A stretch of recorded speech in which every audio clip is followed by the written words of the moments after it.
Hi good morning. നമുക്കിന്നൊരു കോവയ്ക്ക fry ഉണ്ടാക്കിയല്ലോ. ചോറിൻ്റെ കൂടെ നല്ല കറമുറ കുറയ്ക്കാൻ പറ്റിയ കോവയ്ക്ക ഫ്രൈ. വെജിറ്റേറിയൻസ് ക്ഷമിക്കുക കേട്ടോ. എന്താണെന്ന് വെച്ചാൽ മുട്ടയൊക്കെ കഴിക്കുന്നവരാണെങ്കിലും കുഴപ്പമില്ല, മുട്ട കഴിക്കാത്തവരാണെങ്കിൽ ഈ റെസിപ്പി നിങ്ങൾക്ക് കഴിക്കാൻ ബുദ്ധിമുട്ടായിരിക്കും. മുട്ട ചേർക്കാതെ ഇത് ക്രിസ്പി ആയിട്ട് കിട്ടില്ല. അതുകൊണ്ടാണ് ഞാൻ വെജിറ്റേറിയൻസ് ക്ഷമിക്കുക എന്ന് പറഞ്ഞത്. അപ്പോൾ ഇതുപോലെ നിങ്ങൾ കോവയ്ക്ക ഫ്രൈ ഉണ്ടാക്കിയിട്ടില്ലെങ്കിൽ ഉറപ്പായിട്ടൊന്ന് ട്രൈ ചെയ്ത് വെറുതെ കുറച്ചുകൊണ്ടിരിക്കാനും ചോറിൻ്റെ കൂടെ കഴിക്കാനും നല്ല ടേസ്റ്റാണ്. അപ്പോൾ നമുക്ക് എങ്ങനെയാണ് നമ്മുടെ കോവയ്ക്ക ഫ്രൈ തയ്യാറാക്കുന്നത് നോക്കാം. നമുക്ക് നമ്മുടെ ഇൻഗ്രീഡിയൻസ് നോക്കാം. ഞാനിപ്പോൾ ഒരു 150 ഗ്രാം കോവയ്ക്ക അതാ ഈ ഒരു ഷേപ്പിൽ കട്ട് ചെയ്തെടുത്തിട്ടുണ്ട്. പിന്നെ 2 പച്ചമുളക് എടുത്തിട്ടുണ്ട്, ഇത് നമുക്ക് ഗാർണിഷിങ്ങിനാണ്.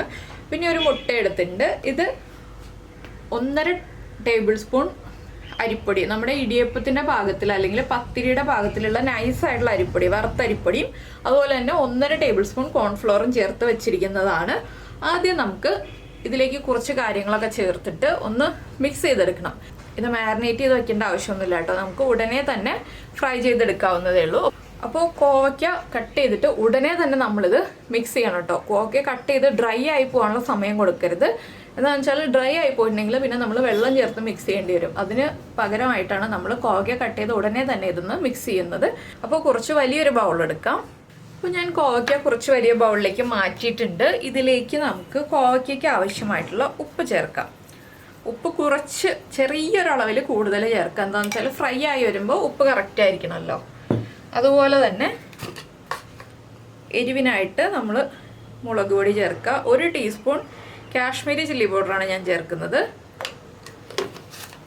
പിന്നെ നിങ്ങൾക്ക് അത്യാവശ്യമാണെങ്കിൽ കുറച്ച് വെള്ളം ചേർത്ത് മിക്സ് ചെയ്യാം കേട്ടോ. വളരെ ചെറിയ അളവിൽ മാത്രം വെള്ളം ചേർത്ത് മിക്സ് ചെയ്യാം. 1/2 ടീസ്പൂൺ മഞ്ഞൾപ്പൊടി, 2 പിഞ്ച് കായപ്പൊടി, 2 പിഞ്ചിൽ കൂടണ്ട കായപ്പൊടി, 1/4 ടീസ്പൂൺ കുരുമുളക് പൊടി. ഇത്രയും ചേർത്തിട്ട് നമുക്ക് ആദ്യം ഒന്ന് ഇളക്കി കൊടുക്കാം. നന്നായിട്ട് കോവയ്ക്കയുടെ എല്ലാ ഭാഗത്തേക്കും ഇതെല്ലാം ഒന്ന് പിടിക്കുന്ന രീതിയിൽ ഇളക്കി കൊടുക്കുക.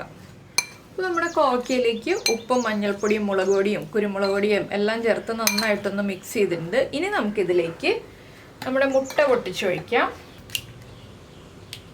നോൺ വെജിറ്റേറിയൻസ് ആണെങ്കിൽ കുറച്ച് വെള്ളം ചേർത്ത് മിക്സ് ചെയ്യാം, പക്ഷെ മുട്ട ചേർക്കുന്ന അത്ര കറക്റ്റ് ആവില്ല കേട്ടോ.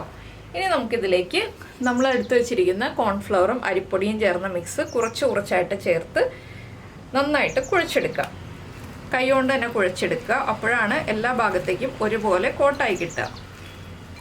ഒരുപാട് കോട്ടിങ് വേണ്ട, ചെറിയൊരു കോട്ടിങ് മതി. നമുക്ക് നല്ല ക്രിസ്പി ആയി കിട്ടാനാണ് നമ്മൾ ഈ അരിപ്പൊടിയും കോൺഫ്ലവറും ഒരുമിച്ച് ചേർത്ത് മിക്സ് ചെയ്തെടുക്കുന്നത്.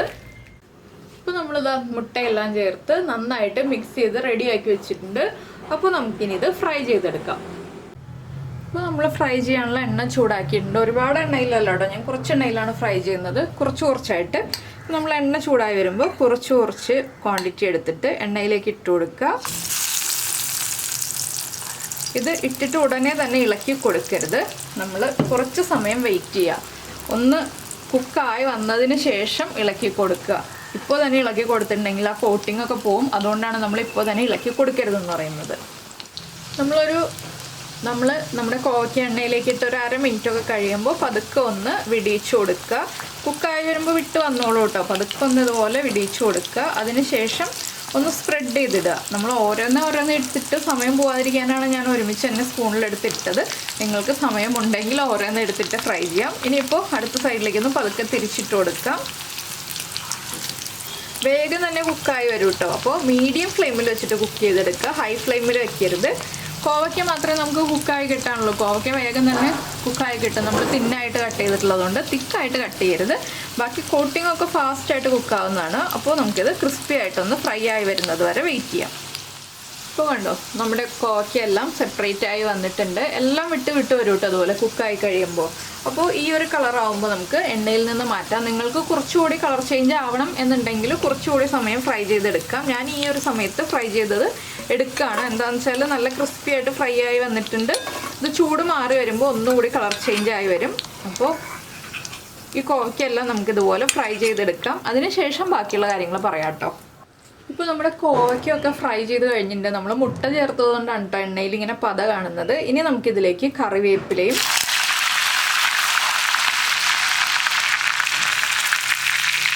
അതുപോലെ തന്നെ നമ്മൾ എടുത്ത് വെച്ചിരുന്ന പച്ചമുളക് ഉണ്ടല്ലോ അതും കൂടി ഒന്ന് ഫ്രൈ ചെയ്തെടുക്കാം.